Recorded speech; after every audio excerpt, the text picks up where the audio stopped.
আসসালামু আলাইকুম সবাইকে। আহ, খলিলুর রহমান সাহেব না, এখন হচ্ছে যে প্রথম নির্বাচন হইল, বিএনপি ক্ষমতায় আসলো, তারপর হচ্ছে খলিলুর রহমান সাহেব কেন মন্ত্রী হইল? ঠিক আছে, তো আসলে কি উনি তো মন্ত্রী হওয়ারই কথা ছিল। তো আপনারা অবাক হচ্ছেন কেন ভাই? আপনারা অবাক হচ্ছেন কেন? আমি একটু অনেক পিছনে যাই, হ্যাঁ। খলিলুর রহমান সাহেবকে নিয়ে আসছিল হচ্ছে ডাক্তার ইউনূস সাহেব।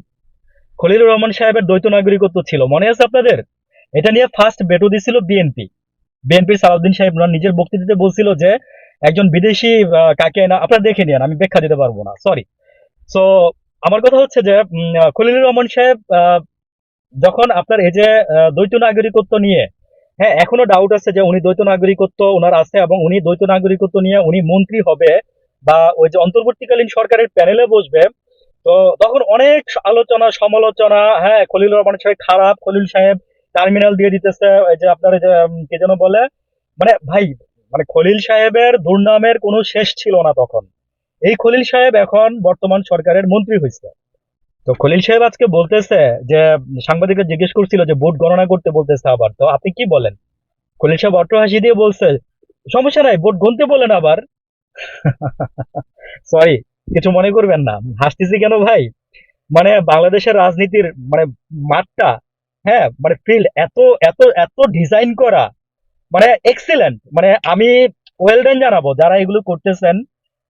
পাশাপাশি বলি সেটা হচ্ছে খলিল সাহেব খারাপ কিছু তো করে নাই। খলিল সাহেব আপনার দেখেন যে একটা দ্বন্দ্ব ছিল, হ্যাঁ, ক্যান্টনমেন্টের নিরাপত্তা নিয়ে এই সেই নিয়ে, তারপরে খলিল সাহেব ওই যে রোহিঙ্গাদের নিয়ে, মনে আছে আপনারা সব ভুলে গেছেন? ভাই আমার এখানে শর্ট ভিডিও, আমি বলতে পারতেছি না, তাই আমি জাস্ট একটু একটু একটু একটু করে মনে করাই দিচ্ছি। আজকে দেখেন সেই খলিল সাহেবকেই প্রধানমন্ত্রীর উপদেষ্টা, বুঝছেন, তারেক রহমান সাহেবের উপদেষ্টা। খেলা কোন লেভেলে চলছে বুঝছেন? নির্বাচনের এক দেড় মাস আগে মনে করে দেখেন খলিল সাহেব লন্ডন গেছিল, মনে আছে আপনাদের? আমার একটা ভিডিও আছে, হাতের উপরে হাত ইউনুস সাহেবের। আমি বিদেশ যাওয়ার কথা বলছি খলিল সাহেবের, ইউনুস সাহেবেরটা বলে না, ইউনুস সাহেবটা বলতেছি। ইউনুস সাহেব যখন লন্ডন গেল, উনি কিন্তু তারেক রহমানের সাথে দেখা করতে যায় নাই, মনে আছে আপনাদের?